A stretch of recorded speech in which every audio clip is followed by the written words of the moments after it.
जो कि लगातार ट्विटर के जरिए, समाचार पत्रों के जरिए अपनी नाराजगी बीजेपी के लिए जाहिर करते रहे, लेकिन उसी बीच में मेनका गांधी को प्रचारक के तौर पर, स्टार प्रचारक के तौर पर बीजेपी ने उतारा। मेनका गांधी से विवाद के हमारे सहयोगी ने, सुनते हैं।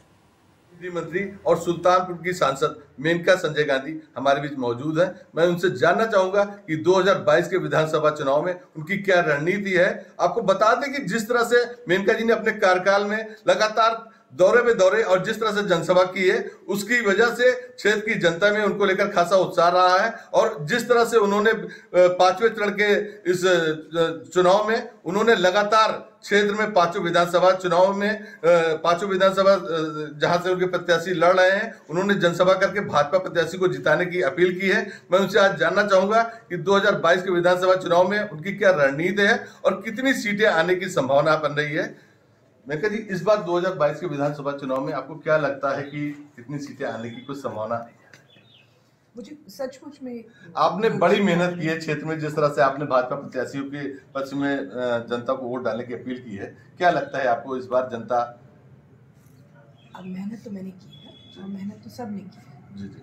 अब ये जनता के ऊपर है। मैं हमेशा यही बोलती हूँ कि इंसान को अपने स्वार्थ से वोट देना चाहिए, जो उनके काम में आएगा, जो उनके लिए मेहनत करेंगे, क्योंकि बड़ी बड़ी बातें सब लोग कर सकते हैं देश के बारे में, लेकिन अंत में जाकर के वो वोट उस पर निर्भर है कि कौन मेरे काम में आएगा।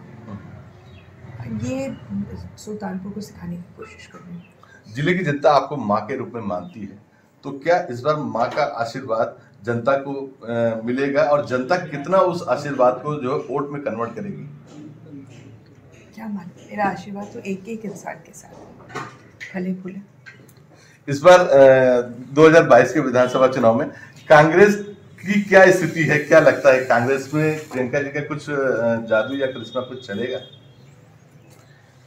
उनके पास जमीन पर कोई पैर बचे नहीं है, तो किसी का करिश्मा हो नहीं हो, सवाल यह है कि अंत में जाकर के आपके पास बूथ अध्यक्ष होने चाहिए, आपके पास लोग होने चाहिए जो लोगों को वोट के लिए ले जाएंगे। वो कांग्रेस में बचा नहीं है, तो करिश्मे पर मामला चलता नहीं है।